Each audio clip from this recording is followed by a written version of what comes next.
Se suele decir que el mayor legado que los padres dejan a sus hijos son los valores que han cultivado.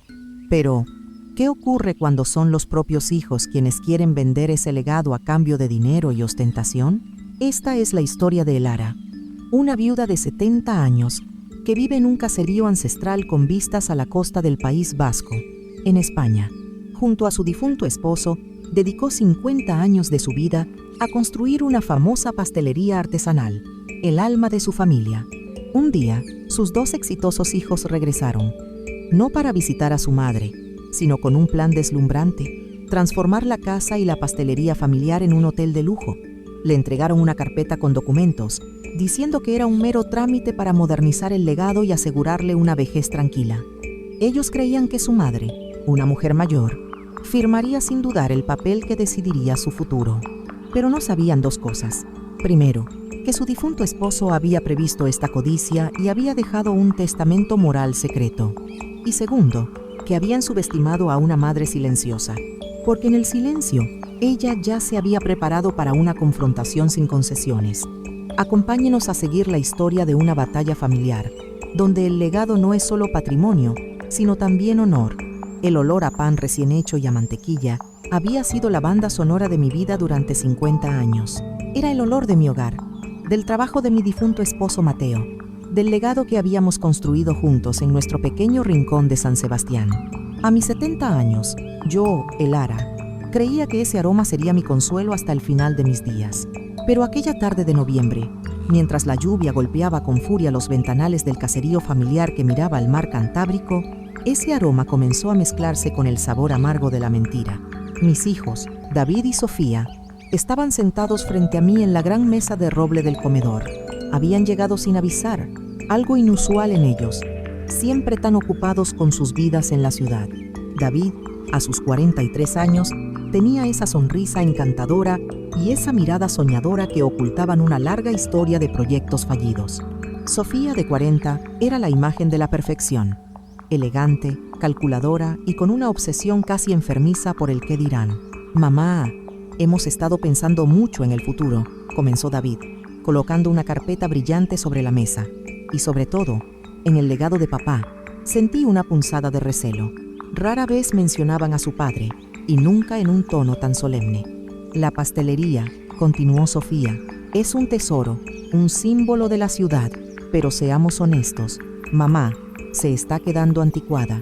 Los tiempos cambian, la gente ahora busca experiencias, y nosotros tenemos una visión para honrar a papá y al mismo tiempo asegurar tu futuro». Su plan, que desplegaron con el entusiasmo de 2 visionarios, era audaz.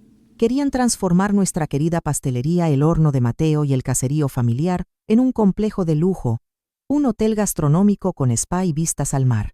Un proyecto multimillonario, aseguraron, que nos haría a todos ricos y pondría el apellido de la familia en el mapa de la alta sociedad. «Hemos hablado con unos inversores», dijo David, sus ojos brillando. «Están fascinados con la ubicación y la historia, pero para movernos rápido, necesitamos crear una nueva sociedad gestora, más moderna, más ágil». «Es solo una formalidad, mamá», añadió Sofía, empujando la carpeta hacia mí. «Solo tienes que firmar aquí. Cedes la gestión de los activos a la nueva empresa, de la que seremos administradores. Tú serás la presidenta de honor, por supuesto. No tendrás que preocuparte por nada, solo disfrutar de una jubilación dorada y sin preocupaciones». Miré los papeles. Eran un laberinto de cláusulas legales. Mi corazón me decía que algo estaba terriblemente mal. Recordé las palabras de Mateo en sus últimos días.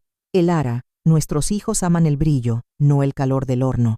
Aman el resultado, no el esfuerzo. Ten cuidado. El lobo a veces se viste con la piel del cordero más querido». Pero eran mis hijos. Los había acunado en mis brazos. Había celebrado sus triunfos y llorado sus fracasos. ¿Cómo podía mirarlos a los ojos y decirles que los creía capaces de traicionarme? «Mamá, confiamos en ti», dijo Sofía, colocando su mano sobre la mía. Su tacto era frío. «Ahora te toca a ti confiar en nosotros». Esa apelación a la confianza, esa inversión de los roles, fue el golpe maestro. Cansada, confundida, y con el peso del duelo aún sobre mis hombros, cogí el bolígrafo. En ese momento, no firmé un documento. Firmé lo que creía que era un armisticio, una oportunidad para que mis hijos, por fin, demostraran su valía. En realidad, sin saberlo, acababa de firmar mi propia declaración de guerra. Después de que se fueran, la casa se sintió extrañamente vacía y fría, a pesar de la chimenea encendida. La carpeta que habían dejado sobre la mesa parecía un objeto siniestro. No la abrí. En su lugar, me puse el viejo abrigo de lana de Mateo y salí al exterior. La lluvia había amainado, dejando un aire limpio y salado.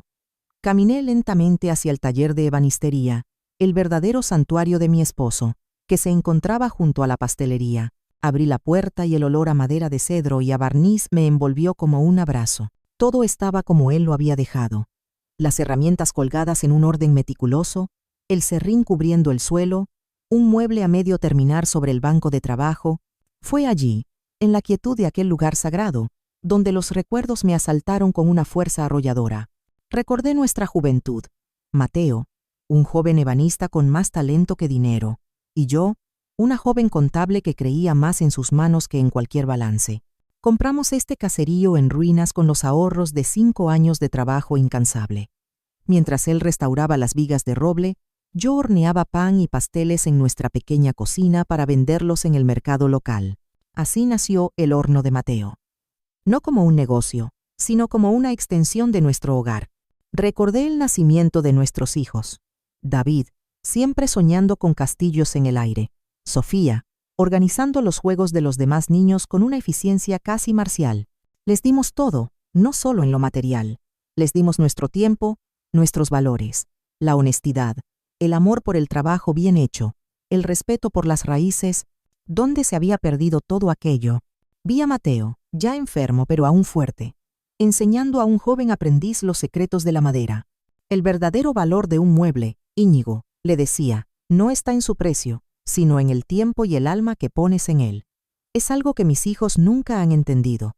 Íñigo, ese aprendiz, era ahora nuestro maestro pastelero, el guardián de las recetas de Mateo. La memoria más vívida, sin embargo, fue la de una tarde gris, muy parecida a esta. Mateo estaba sentado en su sillón favorito, mirando los papeles que don Íñigo, nuestro abogado, acababa de traer. Elara, me dijo con voz serena, aunque en sus ojos vi una profunda tristeza. He creado algo para protegernos, para protegerte a ti y el alma de este lugar. Me explicó el plan que había urdido con el abogado. El caserío, el taller y la pastelería no estaban a nuestro nombre. Pertenecían a una fundación familiar de interés cultural, la Fundación Artisar Lucero del Alba, en euskera. Su propósito, inscrito en sus estatutos, era preservar y promover la artesanía y la gastronomía tradicional vasca. Yo era la presidenta vitalicia, con poder de decisión absoluto. Nuestros hijos eran miembros del patronato, pero sin capacidad para vender o hipotecar ningún activo sin mi consentimiento explícito, y el de una mayoría cualificada del patronato, que incluía empleados de confianza como Íñigo. Ellos creen que heredarán un negocio, me dijo Javier, pero lo que heredarán será una responsabilidad. Y si algún día intentan traicionar esa responsabilidad, si intentan vender el alma de este lugar a cambio de dinero. Se detuvo y sacó una carta sellada de un cajón. Quiero que leas esto en una reunión del patronato. Es mi testamento moral, mi última palabra. De vuelta al presente, en el taller silencioso, las lágrimas que no había derramado en meses comenzaron a brotar. No eran lágrimas de tristeza, sino de una profunda gratitud. Mateo no me había dejado sola. Me había dejado una fortaleza. Mis hijos creían que me habían tendido una trampa, pero no sabían que yo vivía, desde hacía años, dentro de un castillo inexpugnable que su propio padre había construido para protegerme de ellos. Al día siguiente, actué. No con la furia de una madre traicionada, sino con la precisión de una presidenta, ejecutando una estrategia. Lo primero que hice fue llamar a Íñigo, nuestro maestro pastelero, un hombre leal cuya familia había trabajado con la nuestra durante generaciones. Le pedí que revisara los libros de contabilidad de los últimos 6 meses. Quería saber si la historia de que el negocio se estaba quedando anticuado era cierta. 2 horas después, Íñigo estaba en la cocina de mi caserío, con su rostro normalmente afable contraído por la indignación. «Señora Elara, esto es un ultraje», dijo, extendiendo los libros sobre la mesa. «La pastelería no solo no está en crisis, sino que ha tenido el mejor semestre de los últimos 5 años. Pero, Señaló una serie de retiradas de efectivo y gastos de consultoría inusualmente altos. Su hijo David ha estado desviando fondos. Cantidades pequeñas al principio, pero crecientes. Y estos gastos de consultoría estratégica son para la empresa de un amigo suyo que se dedica a la promoción inmobiliaria. La traición era aún más profunda de lo que imaginaba. No solo querían vender el futuro, sino que ya estaban saqueando el presente. Mi siguiente llamada fue a don Íñigo, el abogado. Convoca una reunión extraordinaria del patronato de la Fundación Artisar para el próximo viernes, Íñigo. Tema único del día. Propuesta de reestructuración y viabilidad futura de los activos de la Fundación. El viernes, la gran mesa del comedor, la misma donde había firmado el documento de Laura, se convirtió en una sala de juntas. A un lado, David y Sofía, vestidos con sus mejores trajes, confiados y sonrientes. Creían que era su gran momento, el día en que convencerían a los viejos de su brillante visión. Al otro lado, el resto del patronato. Don Íñigo, el abogado, Íñigo, el maestro pastelero, Maite, nuestra jefa de tienda desde hacía 30 años, y yo. Comencé la reunión con una calma glacial. Como sabéis, nos hemos reunido hoy para discutir una propuesta presentada por David y Sofía para el futuro de la Fundación. David, por favor, ilústranos. David se puso de pie, encendió un proyector y comenzó su presentación. Habló de sinergias, de experiencias de lujo, de posicionamiento de marca. Mostró imágenes renderizadas de un hotel minimalista donde antes estaba nuestra casa, de una piscina infinita donde ahora crecían nuestros manzanos. Habló de cifras, de beneficios millonarios, de un futuro brillante que borraba de un plumazo 50 años de historia. Cuando terminó, la sala quedó en silencio. Sofía sonreía, esperando los aplausos. Entonces, tomó la palabra don Íñigo. Gracias por su presentación, David. Es ambiciosa. Sin embargo, me temo que parte de una premisa fundamentalmente errónea. Abrió una carpeta. Según el artículo 7 de los estatutos de la Fundación Artisar, firmados por su difunto padre, los activos principales, es decir, el caserío y los terrenos de la pastelería, son inalienables. No pueden venderse, ni cederse, ni utilizarse como garantía para ningún proyecto que altere su propósito fundacional, que es la preservación de la artesanía. La cara de David se descompuso. ¿Qué? Eso es absurdo. Se puede modificar. Solo con el voto unánime del patronato, continuó el abogado. Y me temo que ni Maite, ni Íñigo, ni yo, ni la presidenta vitalicia, su madre, tenemos la más mínima intención de votar a favor de demoler el legado de Mateo. Esto es un ultraje, gritó Sofía, poniéndose de pie. ¡Nos estáis bloqueando! ¡Es nuestro derecho! ¡Es nuestra herencia! No es vuestra herencia, Sofía, dije yo, hablando por primera vez. Es vuestra responsabilidad, y habéis demostrado no ser dignos de ella. La reunión se convirtió en un caos. David y Sofía, al verse acorralados, mostraron su verdadera cara. La fachada de hijos preocupados se desvaneció, dejando al descubierto una codicia y un desprecio escalofriantes. «Estás senil», me gritó David. «Te estás dejando manipular por estos empleados. No sabes lo que haces. Te llevaremos a los tribunales y demostraremos que no estás capacitada para dirigir nada». «Siempre has sido una resentida», me espetó Sofía. «Siempre has odiado que quisiéramos ser más que unos simples panaderos de pueblo. Nos tienes envidia». Escuché sus insultos sin inmutarme. El dolor que antes me habrían causado sus palabras ahora se había transformado en una certeza heladora. Había tomado la decisión correcta. Cuando la tormenta de acusaciones amainó, me volví hacia don Íñigo. «Creo que ha llegado el momento», le dije en voz baja. El abogado asintió con solemnidad. Sacó de su maletín un sobresellado con lacre. Su padre, dijo, dirigiéndose a David y Sofía, previó que este día podría llegar, y dejó instrucciones claras. Me pidió que, si alguna vez el patronato se enfrentaba a una disputa que amenazara la existencia de la fundación, leyera esta carta en voz alta. Es su testamento moral, su última palabra. Abrió el sobre y comenzó a leer. La voz de Mateo, a través de las palabras que el abogado pronunciaba, llenó la sala. A mis queridos hijos, David y Sofía, si estáis escuchando esto, es porque mi mayor miedo se ha hecho realidad. Es porque vuestra ambición ha nublado vuestro juicio y vuestro corazón. Os he querido más que a nada en este mundo. He trabajado cada día de mi vida para daros un futuro, pero me temo que he fracasado en lo más importante. en enseñaros que el verdadero valor no se mide en euros, sino en el legado que dejamos, en el respeto por el trabajo bien hecho, en el calor de un pan recién hecho compartido con la gente que quieres. La carta continuaba, describiendo con un amor doloroso su decepción al verlos despreciar el negocio familiar, al verlos tratar a su madre como un obstáculo. Esta fundación no es un tesoro para ser liquidado, es el alma de nuestra familia, y su guardiana, su única y verdadera dueña, es vuestra madre.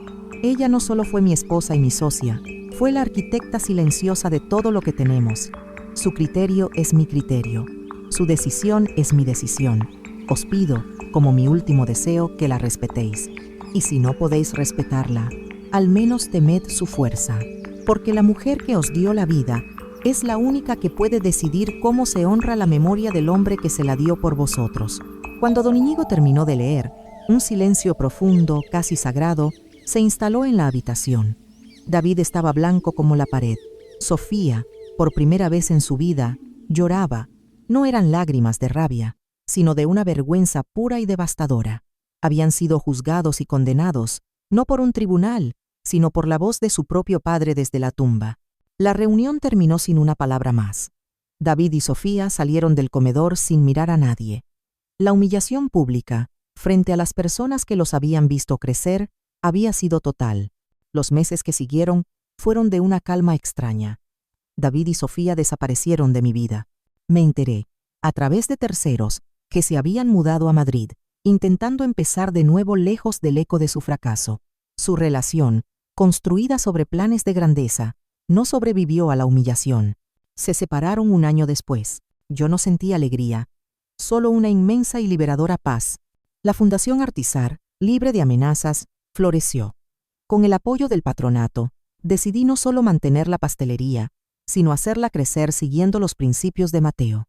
Usamos los beneficios que David había intentado desviar para crear un programa de becas. Cada año, acogemos a 2 jóvenes aprendices de toda España, enseñándoles no solo a hacer pan y pasteles, sino el arte de la ebanistería, en el taller restaurado de Javier. El caserío ya no es solo mi hogar.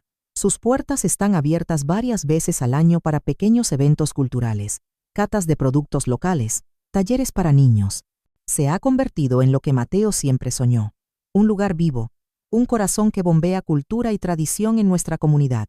A veces por la tarde me siento en el porche que da al mar, con una taza de té y un trozo de pastel de manzana recién hecho por nuestro último aprendiz. El aire huele a sal, a tierra mojada y a pan caliente. Es el olor de mi vida. Hace unas semanas recibí una postal desde Madrid. No tenía remitente, pero reconocí la letra de David. Solo tenía 3 palabras. Lo siento, mamá. No he respondido. Quizás algún día lo haga. He aprendido que el perdón no es un acto de olvido, sino de paz interior. Y yo, a mis 72 años, por fin, estoy en paz.